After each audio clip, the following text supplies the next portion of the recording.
मौसमियाती तब्दीली बुनियादी तौर पर हमारी ज़िंदगी के हर पहलू को मुतासिर कर रही है, बशमूल हमारे खाने के।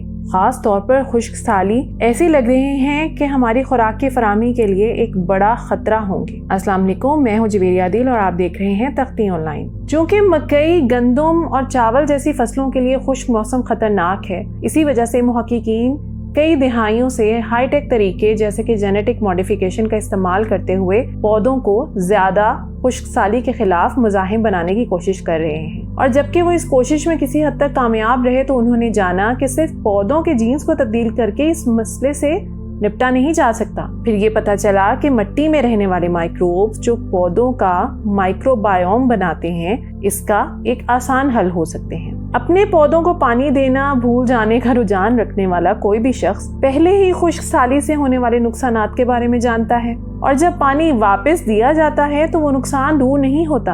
अगरचे खुश्क साली की वजह से होने वाली कुछ मॉलिक्यूलर, स्ट्रक्चरल और फिजियोलॉजिकल तब्दीलियां बारिश के आने के बाद मामूल पर आ जाती हैं, लेकिन बहुत से मामलात में ये तब्दीलियां फिजिकल डैमेज का बाइस बनती हैं, जिनका इलाज नहीं किया जा सकता। लिहाजा कलील मुद्दती यानी कम अरसे की खुश्क साली के भी तवील मुद्दती यानी बहुत लंबे अरसे तक नताइज हो सकते हैं। खुश्क साली के दौरान पौधे मिट्टी से जरूरी ग़िज़ाई अज्जा हासिल करने के काबिल नहीं होते। इनके पत्ते सिकुड़ जाते हैं, जिससे फोटोसिंथेसिस के लिए कम सरफेस एरिया बचता है और इनके सेल्स मामूल की तरह लंबे नहीं हो पाते। इन सबको मिलाकर मतलब ये है कि आपको छोटे पौधे मिलते हैं जिनमें कम खाने का मास होता है और जायका भी इतना अच्छा नहीं होता। लिहाजा खुश्क साली का एक बढ़ता हुआ मौसम बरसों तक खुराक की फराहमी को मुतासिर कर सकता है। आबादी में इजाफा ज़राअत को पहले ही अपनी हदों तक धकेल रहा है और मौसमियाती तब्दीलियों की बदौलत खुश्क साली की तादाद और शिद्दत के साथ हम ज्यादा से ज्यादा लोगों को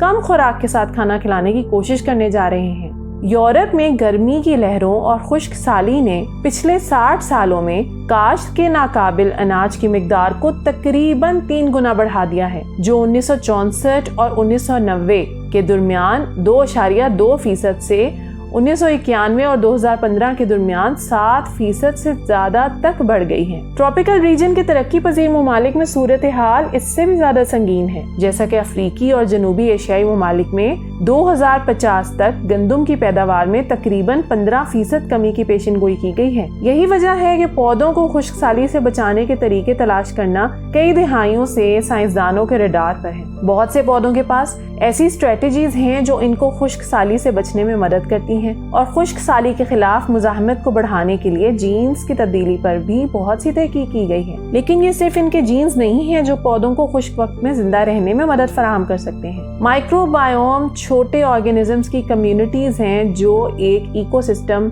बैक्टीरिया, फंजाई, एल्गी और ऐसी तमाम चीजों में रहते हैं। आपने इंसानी माइक्रोबायोम के बारे में तो सुना होगा, लेकिन पौधों में भी माइक्रोबायोम होते हैं। इनमें माइक्रोब शामिल हैं जो पौधे के अंदर और बाहर दोनों जगह इन्हीं की जड़ों के इर्द गिर्द मिट्टी में रहते हैं। वो पौधों की नशोनुमा को फरोग देने, नाइट्रोजन को इन शक्लों में तब्दील करने में मदद देते हैं जिन्हें पौधे इस्तेमाल कर सकते हैं, और ग़िज़ाई अज्जा को अपने मेज़बान तक पहुंचाने में मदद करते हैं। और ये पता चलता है कि कुछ माइक्रोब ऐसे मॉलिक्यूल्स भी खारिज करते हैं जो खुश्क साली के खिलाफ मुज़ाहमत में किरदार अदा करते हैं। इनमें से कुछ बैक्टीरिया पौधों के नशोनुमा के रेगुलेटर्स को जारी करते हैं, जो ग़िज़ाई अज्जा से तवानाई को पैदा करने के तरीके को मुतासिर करने, फोटोसिंथेसिस को बढ़ाने और एंटीऑक्सीडेंट निज़ाम को फ़रोग देने जैसे काम करके पौधे के नशोनुमा को तब्दील करते हैं। दूसरे बैक्टीरिया ऐसे एंजाइम्स तैयार करते हैं जो एथिलीन की सतह को कम करके ग्रोथ को यानी पौधे की बढ़ोतरी को फरोग देते हैं, और ये एक हार्मोन है जो पौधों पर दबाव के वक्त खारिज होता है।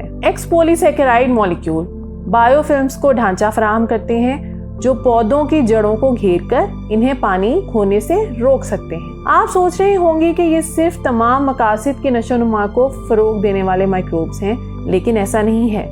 आम हालात में ये पौधों के नशोनुमा या फसल की पैदावार के लिए ज्यादा काम नहीं करते। वो सिर्फ खुश्क साली की जद में आने के बाद ही अपना काम शुरू कर देते हैं, और तमाम पौधों में ये खास मददगार साथी नहीं होते। लिहाजा साइंसदान खुश्क साली के खिलाफ मुज़ाहमत करने वाले माइक्रोबायोम की ताकतों को बेहतर बनाने के तरीके तलाश कर रहे हैं, खास तौर पर इन फसलों के लिए जो खुराक पैदा करती हैं। सन 2017 में चीन में मुहक्किकीन ने सहराई पौधों की एक किस्म के पत्तों से बैक्टीरिया लिया जो खुश्क साली के खिलाफ मुजाहिम है, यानी रेजिस्टेंस शो करता है, जैसा कि आप सहराई पौधे की तवक्को करेंगे।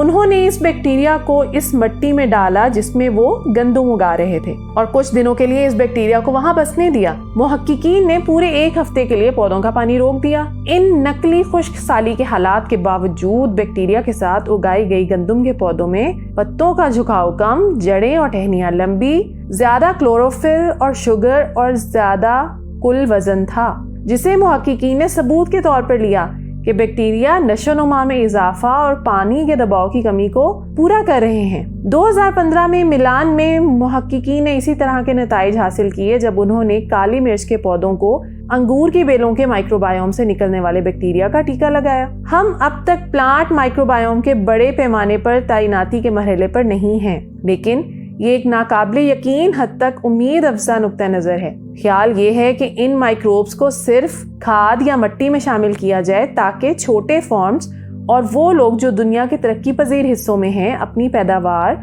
और अपनी माश को बेहतर बनाने के लिए इन हलों को इस्तेमाल कर सकें। इसका मतलब ये होगा कि एक बहुत बड़े मसले का जवाब दर हकीकत बहुत छोटा हो सकता है।